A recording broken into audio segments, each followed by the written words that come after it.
증권사 리포트들은 이제 3월이나 4월 달에 업황 개선이 되면서 실적이 개선될 수 있을 것이다라고 보고 있는데 저는 그럴 가능성이 높다라고 보는 게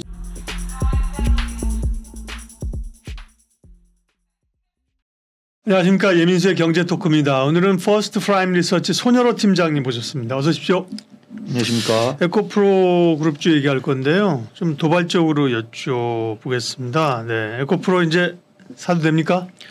네, 사도 된다라고 좀 말씀을 드리고 싶고요. 근데 네. 비중은 네. 한 5에서 10% 내외로 그다음에 이미 비중이 뭐 20% 넘어가시고 뭐 평가 손실률이 마이너스 30% 되시는 분들은 네. 어떤 행위를 하기보다는 이대로 추이 좀 지켜보시면 좋을 것 같다고 판단되고 있고요. 네. 내가 에코프로나 에코프로 그룹주를 이미 다 팔고 현금으로 들고 계셨다가 에코프로나 에코프로 BM을 언제 살까라고 고민하셨던 분이라고 한다면 내가 이제 한 20%를 살 거면 그 중에서 5%는 좀 사도 될 것 같다라고 좀 강하게 말씀드릴 수 있는 이슈들이 많아 보인다. 그렇게 좀 말씀을 드리도록 이전에도 하겠습니다. 에코프로 포스코 그룹주 계속 얘기하셨잖아요. 네. 그 전에 에코프로는 네 어쨌든 흔들리지 말고 추이를 보자 이렇게 말씀하셨나요? 네, 맞습니다. 이제 제가 오늘 에코프로 그룹주 제목을 역시 대장은 대장인 것인가라고 지어봤어요. 근데 이제 뭐 댓글로 구독자분들 손 팀장 이렇게 박쥐 같은 거야라고 하시겠지만 박쥐 같아 보이지만 저는 사실 영악하다라고 좀 말씀드리고 싶거든요. 박쥐? 황금박쥐? 네, 왜냐면 제가 이제 박사님께서 맨 마지막에 맨날 물어보셔요. 그러면 네. 이번에 포스코입니까? 에코프로입니까? 맞아요. 그러면 저는 이제 항상 100이면 100이라고 말씀드리고 이번 뉴스를 봤을 때는 뭐 7대3 이번 뉴스 봤을 때는 6대4 늘 이제 포스코 쪽을 손을 들어줬지만 에코프로가 변동성이 이렇게 강해지면서 오늘은 7대3에서 6대4로 이제 에코프로 쪽이 좀 올라갔다. 좀 보고 있고요. 일단 거래 대금이나 이런 것들은 이제 그 12월 중순 이전에 삼성 SDI와의 계약 이전에는 포스코 그룹주가 수급도 좋았어요. 근데 이제 12월 중순에 삼성 SDI 공급 뉴스가 나오고 에코프로버티 MSCI 편입에 대한 기대감 오늘 아침에 뉴스를 보신 분들 아시겠지만 편입 완료가 되었습니다. 그러면서 에코프로버티가 슈팅이 나왔는데 그런 뉴스가 나오면서 이제 에코프로 그룹주가 포스코 그룹주보다 상대적으로 거래 대금도 증가했고 뭔가 좀 이슈가 있죠. 네, 최근 수급 1개월 동향을 보더라도 외국인과 기관은 이제 에코프로 쪽으로 들어오고 있기 때문에 저는 에코프로 그룹주가 굉장히 좀 긍정적으로 봐도 좋을 것 같다. 좀 보고 있습니다. 네. 그러면 실적부터 시작을 해야 되는데요. 4분기까지는 일단 실적은 안 좋았지 않았습니까? 이제 언제 좋아지느냐인데 실적 체크해 주세요. 네, 우선 에코프로랑 에코프로 BM에 대한 실적은 뉴스를 찾아보면 수치를 다 확인할 수가 있습니다. 아쉽게도 이제 매출액은 증가를 했지만 영업이익이 감소를 했는데 감소폭이 생각보다 조금 많이 떨어졌더라고요. 근데 이제 이런 것들을 이미 뭐 우려를 했겠죠. 그러면서 이제 LNF가 가장 먼저 양극재 중에 실적을 발표했습니다. LNF가 잠정 실적 발표를 1월 15일 기준 이제 별도 기준으로 그다음에 연결 기준으로 1월 26일에 발표를 했는데 그때 2차전지 관련 종목들이 출렁출렁했어요. 아마 기억하시는 분들 기억하실 겁니다. LNF 진짜 안 좋게 나왔잖아요. 네. 그러면서 이제 포스코 퓨처엠이나 에코프로 BM도 결국 영향이 있는 것이 아니냐 이런 뷰가 나왔는데 우려가 사실로 혹은 그 우려 이상으로 잘했으면 좋았을 텐데 우려가 사실로 나왔고 그 우려가 생기면서 주가가 횡보했으면 몰라도 이미 하락했기 때문에 이런 것들을 불확실성의 제거의 일환으로 보고 좀 기술적 반등이 나오는 모습 보여주고 있고요. 일단은 뭐 실적 같은 경우는 뭐 리튬 가격의 하락, 뭐 배터리 가격의 하락 그러면서 재고 자산 평가 손실이 늘어났다. 이런 것들은 다 확인할 수가 있습니다. 그래서 1분기 실적 발표를 보면 조금 더 구체화될 수 있다고 하는데 증권사 리포트들은 이제 3월이나 4월 달에 업황 개선이 되면서 실적이 개선될 수 있을 것이다라고 보고 있는데 저는 그럴 가능성이 높다라고 보는 게 저는 누누이 리튬 가격을 매일매일 보고 있는데 리튬 가격이 2월 2일에 드디어 반등을 했습니다. 꾸준하게 86위안 선에서 횡보를 하고 있던 리튬 가격이 거의 12월 초부터 거의 2달 가까이 횡보를 하던 리튬 가격이 2월 2일부로 좀 미약하게나마 기술적 반등을 보여줬기 때문에 정말 이대로 우상향을 조금씩만 해준다라고 하면은 올해 3분기부터 좀 실적이 개선되지 않을까 그렇게 보고 있고요. 최근에 많은 분들이 공매도랑 외국인 보유 비중에 대해서 관심을 많이 가지시더라고요. 그래서 에코프로 같은 경우는 지금 주가가 이렇게 크게 요동치는 가운데서도 외국인의 보유 비중은 점진적으로 우상향하는 것을 확인할 수가 있습니다. 그래서 네, 1월 11일 기준으로 12.47%. 그래서 저는 보면서 아니 이 에코프로 같은 엄청난 기업에 왜 외국인 보유 비중이 5%도 안 될까 이런 생각을 했던 게 작년 상반기였는데 그때가 바닥이었습니다. 그래서 2023년 5월 달에 거의 4.8% 외국인 보유중이 있었는데 지금 차트로 보여드리고 있지만 이렇게 주가의 높낮이 속에서도 외국인들 천천히 사 모으면서 현재는 14%까지 좀 외국인 보유 비중이 늘어났다 해서 이렇게 주가 일간 변동세 상관없이 외국인들 좀 주워 담아왔다. 좀 말씀을 좀 드리고 싶고요. 공매도가 생각보다 꽤 줄었습니다. 공매도가 1월 11일에 146만 주, 그 다음에 1월 18일과 2월 1일에 151만 주, 132만 주인데 2월 6일에 146만 주 늘었어요, 오히려. 근데 이제 급격하게 1월 말과 2월 초에 공매도가 엄청나게 줄었는데 그때 무슨 일 있었냐면은 LNF 실적 발표가 있었습니다. 그다음에 테슬라 실적 발표가 있었고요. LNF랑 테슬라 실적 발표가 나오면서 우려가 생기면서 주가가 하락을 했는데 오히려 공매도는 그때 환매수를 했다. 그래서 말씀을 드리고 싶고요. 네.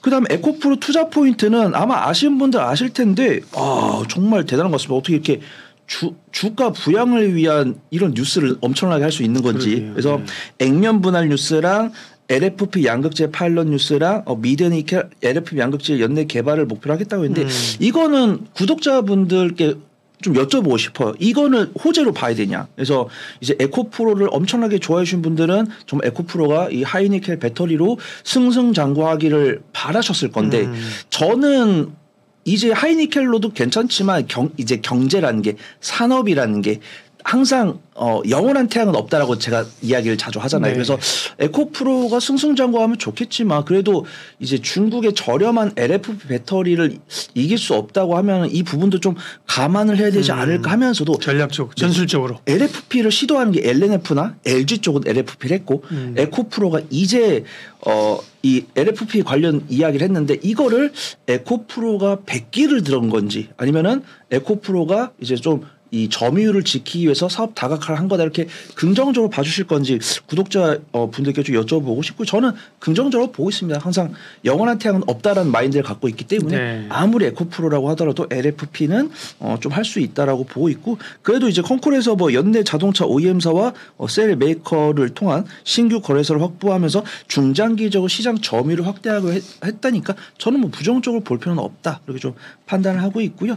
그다음에 또 하나 보고 있는 거는 이동채 전 회장의 특사가 왜 기대가 되냐면 이분이 언론 플레이 엄청 잘하시잖아요. 그래서 이분이 이제 전 회장이지만 데이지 파트너스 통해서 에코프로의 경영권을 좀 행사하지 않을까요? 이런 기대감이 있는데 이거는 제 개인적인 사견이고 이제 이분이 3.1절 특사 확정 났을 때 투자분들의 반응을 보고 내 매매 관점 좀 수정해 보는 게 얼마 전 좋을 것 같습니다. 특사에는 포함이 안 됐었는데 3.1절에 또 특사로 나온다. 워낙 뭐 에코프로는 이동채 전 회장의 영향력이 막강하잖아요, 그죠? 네. 그런 게 뉴스가 될 수 있죠. 네, 에코프로는 전체적으로 좋게 그죠? 실적은 사실 에코프로뿐만 아니라 다른 업체들이 2차 전지 업체가 비슷하게 하는 거잖아요, 네네. 그죠? 그밖에 이슈들이 좀 있어서 같고요. 에코프로 BM은 또 이제 코스피로 이전 상장 얘기가 있는데 그 전에 에코프로 BM도 실적부터 잠깐 체크해 주시면요. 네, 사실 에코프로랑 에코프로 BM의 실적이 비슷합니다. 결국 에코프로 BM의 실적이 그렇죠. 에코프로니까요. 맞아요. 그래서 동일합니다. 그래서 뭐 매출이나 영업이익 등도 매출액 증가했고 영업이익은 감소했고 영업이익 감소한 이유는 뭐 양극재 판매량이 확대됐지만 이제 리튬 가격이랑 이런 원재료 가격이 하락하다 보니까 수익성이 감소한 것이다. 이런 부분도 좀 아시면 좋을 것 같고요. 리튬 가격은 반등하고 있으니까 이 반등세가 더 강하게 나오기만을 좀 기도를 해보면 좋을 것 같습니다.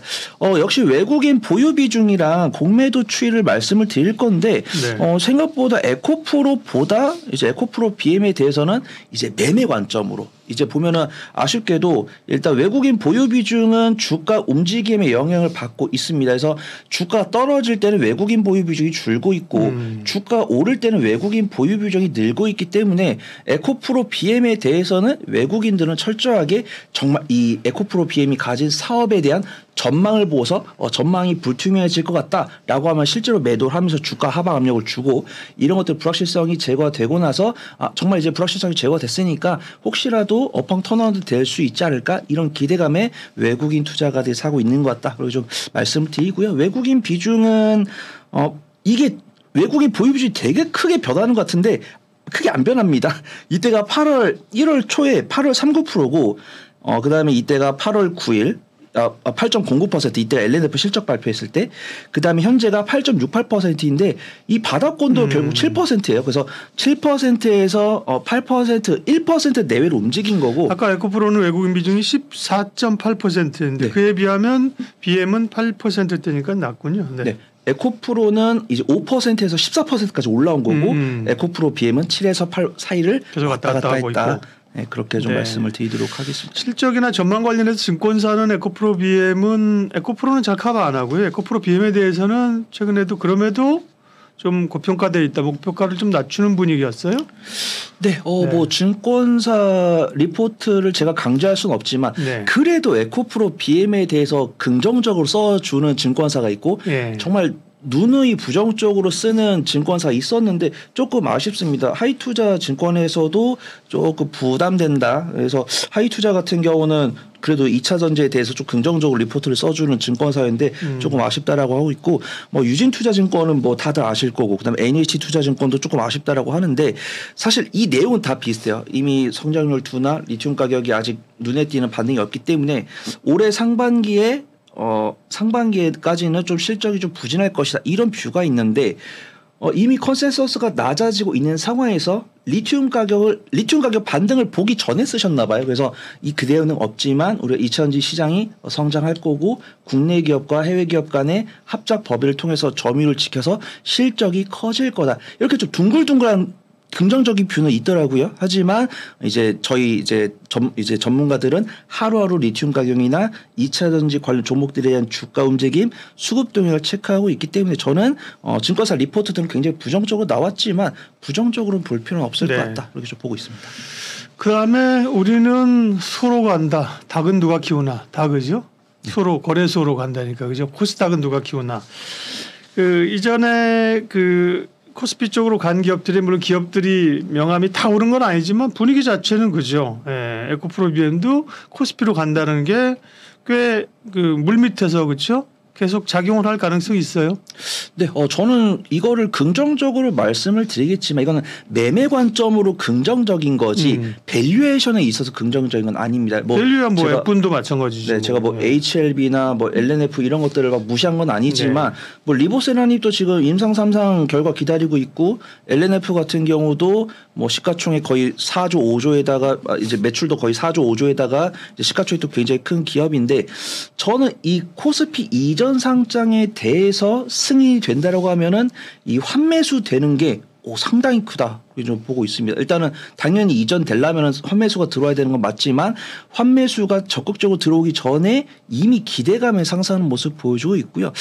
에코프로 BM이 코스피를 가는 거에 대해서 저는 불가능하다라고 전혀 생각하지 않습니다. 가능할 거다라고 판단되는데 이제 전혀 사실 걱정 아닌 걱정이 지수 변동이 클 것 같다. 그다음에 에코프로 BM이 코스피로 가면은 패시브 자금 이제 들어올 수 있다고 하는데 확실히 코스피 200 편입에 따른 패시브 자금이 큰 건 맞습니다. 근데 에코프로 BM이 이제 KLX 300이든 코스닥 150 이미 있고 그 관련해서 펀드가 들어있기 때문에 가장 큰 시장으로 가는 건 맞지만 패시브 자금이 아예 없던 것은 아니고 가장 전문가분들 걱정하는 거 개인 투자분들 걱정을 전혀 안 하는데 전문가분들은 에코프로 BM이 코스피로 가면은 약간 지수가 왜곡될 수 있다라고 이야기를 하시는데 저는 전혀 그런 것들은 좀 신경 쓸 필요 없고 이제 승인에 따라서 환매수만 얼마나 들어온지 그걸 체크하는 게 좀 중요할 것 같습니다. 네.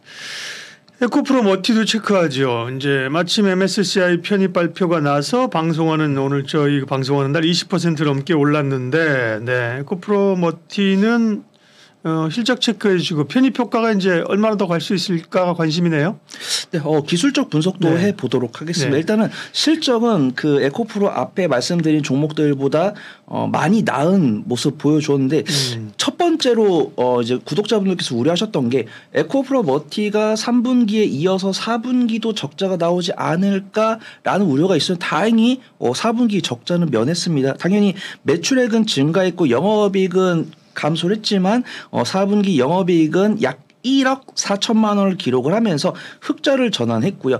제가 이 대본을 준비할 때 이제 주말에 연휴를 반납하고 대본을 작성했는데 그때는 에코프로 머티가 편입이 될까? 제가 이제 애널리스트 그렇죠. 분들의 의견을 다 봤는데 애널리스트 분들은 대부분 부정적으로 보고 계시더라고요. 근데 이제 애널리스트 분들의 말에 반대로 됐지만 편입에 성공했습니다. 한진칼은 들어가고 에코프로 머티는 안 될 가능성이 높다 이렇게 얘기가 나왔었거든요. 네, 그래서 한진칼은 MSCI에 편입이 될 가능성이 높다라고 하니까 그 기대감이 이미 상승했고 그다음에 편입이 완료가 되니까 빠졌죠. 근데 에코프로 머티는 MSCI 편입이 됐으면 좋겠는데 자꾸 이 애널리스트 분들이 안 될 거야. 너무 좀 인위적으로 일간 변동수 너무 크잖아. 시총은 만족을 했지만 이 수급이 너무 좀 인위적이다 이런 평가가 있다 보니까 좀 안 되지 않을까 이렇게 얘기를 했었는데 이제 편입이 의경량이 되면서 오른 게 없다 보니까 오늘 뭐 외국인과 기관의 거의 에코프로나 에코프로 BM 수급까지도 거의 일부 뺏어가면서 강한 모습 보여주고 있고요. 근데 하나 또 저는 매매 관점으로 보는 거는 아무리 수급이 들어오고 일간 변동성이 커도 손이 느리신 분들은 물립니다. 그래서 저는 저번 녹화 때 제가 타픽을 에코프로 머티를 말씀드렸기 때문에 저는 굉장히 좀 당당한데 그래도 이미 21% 올랐기 때문에 매매 잘하시는 분들만 접근해 보시는 게 좋을 것 같고 제가 또 타픽은 갖고 왔고 에코프로 머티를 접근하실 분들은 제가 하지 말아라가 아니고 퍼가 520이라는 거랑 이제 신규 상장 종목이기 때문에 오버익 뉴스가 있는데 지금 상장일이 11월 17일이니까 1개월 차 나왔고요. 3개월 차면은 2월 17일이 이제 곧 락업이 풀릴 것 같습니다. 그래서 그 부분만 체크해 보시는 게 좋을 것 같습니다. 네, 지난 그러면 타픽 에코프로 그룹주 가운데서 오늘 지금 시점에서 볼 타픽은 무엇인지 지난번에 에코프로 머티를 말씀하셨는데 급등했잖아 주가가요. 20몇 프로 오른 거야. 밑에서부터만 25% 올랐겠네, 30% 올랐겠네, 그죠? 됐고 오늘은 그러면 어떤?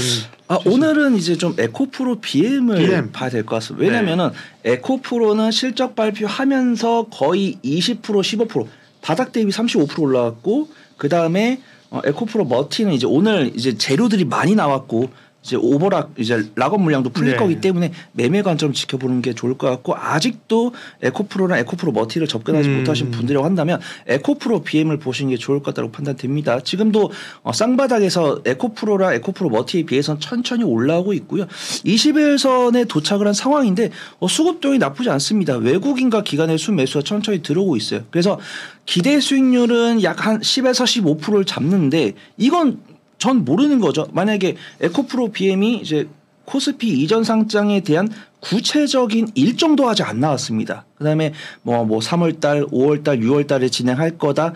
그렇게 나왔을 때 LNF랑 HLB만큼 얼마나 반등 나올지 모릅니다. 하지만 상당히 안정적으로 접근할 수 있다고 판단되고 있고 2차 전지는 당연히 실제 사업을 영위를 하고 있는 이제 양극재 기업을 보시는 게 좋을 것 같고 목표 수익률은 한 10에서 15% 잡되 이 코스피 이전 상장에 따라 윤곽이 나왔을 때 수급이 붙으면 그때는 이제 기술적 분석해가면서 드라이빙을 걸어볼 수 있을 것 같다. 좀 말씀을 드려보도록 하겠습니다. 손여로 팀장님의 양극재 사랑은 끝이 나지 않습니다. 오늘은 에코프로 그룹주 가운데 사실 관심은 에코프로에 더 많이 관심이 있을 거예요. 물론 머티를 제외하고 그죠? 그런데 지금 타이밍에서는 에코프로 BM이 더 좋겠다. 타픽 종목으로 말씀해 주셨어요.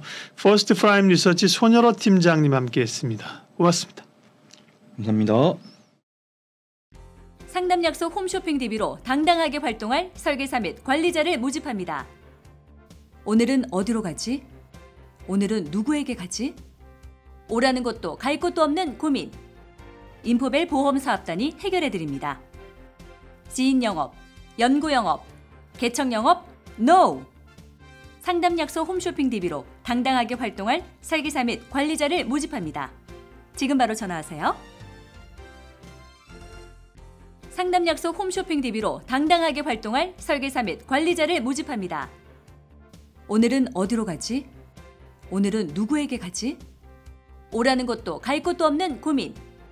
인포벨 보험사업단이 해결해드립니다. 지인 영업, 연구 영업, 개척 영업, NO! 상담 약속 홈쇼핑 DB로 당당하게 활동할 설계사 및 관리자를 모집합니다. 지금 바로 전화하세요.